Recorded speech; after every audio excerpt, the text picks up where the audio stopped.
ఆ గ్యాస్ కాదు guys. Hi guys ఆనికి చదివే రాదు గైస్ ని గ్యాస్ హాయ్ గురించి ఆన్లైన్ గైస్. మనం అయితే ఇప్పుడు మష్రూమ్ పులావ్ చేసుకోబోతున్నాము.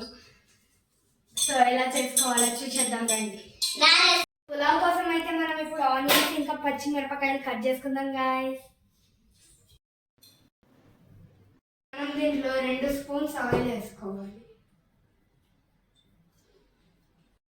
నూనె కాగినాక మనము హోల్ గరం మసాలా వేసుకోవాలి.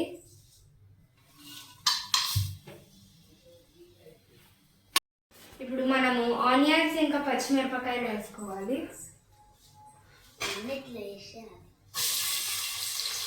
ఇప్పుడు మనం ఆనియన్స్ వేగడానికి 1/2 స్పూన్ సాల్ట్ వేసుకుందాం. ఇంకా మనము 2 స్పూన్ల అల్లం వెల్లుల్లి గడ్డ పేస్ట్ వేసుకోవాలి.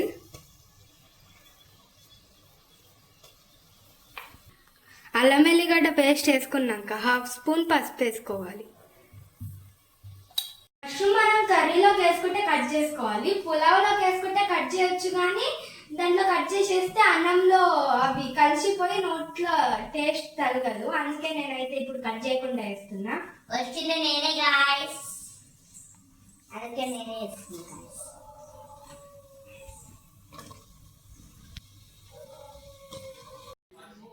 ఇది వచ్చేసి కొత్తిమీర, పుదీనా, కరివేపాకు గైస్.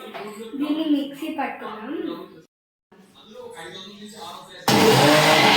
మనమైతే కారం వేసుకున్నాం గైస్, 1.5 స్పూన్. ఇప్పుడు బిర్యానీ మసాలా వేసుకున్నాం. ఇప్పుడు కొత్తిమీర, కరివేపాకు, పుదీనా పేస్ట్ వేసుకుందాము. దీన్ని నార్మల్గా ఆకుల్లాగా కూడా వేసుకోవచ్చు, కానీ మేము దీన్ని తీసి పక్కకు పెడుతున్నామని మా మమ్మీ ఐడియా ఇచ్చింది. దీన్ని చూస్తుంటే ఉట్టిగానే తినేబుద్ధి అవుతుంది అన్నం లేకుండా. మనం బాస్మతి రైస్ని అయితే 1 అవర్ సోక్ చేసి పెట్టుకున్నాం వాటర్లో. దీన్ని ఈ కర్రీలో వేసేద్దాం. బియ్యం కూడా ఈ కప్తోని 2 కప్స్ వేసుకున్నాము. వాటర్ 4 కప్స్ వేసుకోవాలి.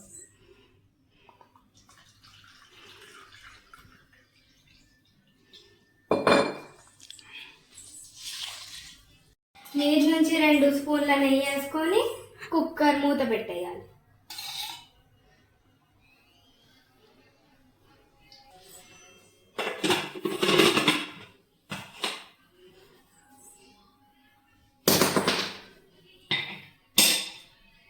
ఇప్పుడు దీనికి 3 విజిల్స్ రావాలి. ఆ 3 విజిల్స్ వచ్చేలోపు మీరు మా ఛానల్కి లైక్, షేర్, సబ్స్క్రైబ్ చేసుకోండి గైస్ ప్లీజ్.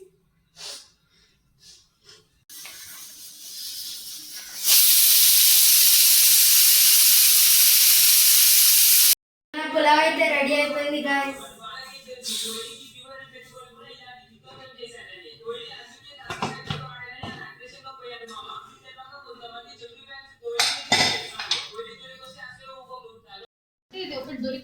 మన పులావ్ అయితే రెడీ అయిపోయింది గాయ్స్. యమ్మీ యమ్మీ ఉంటుంది.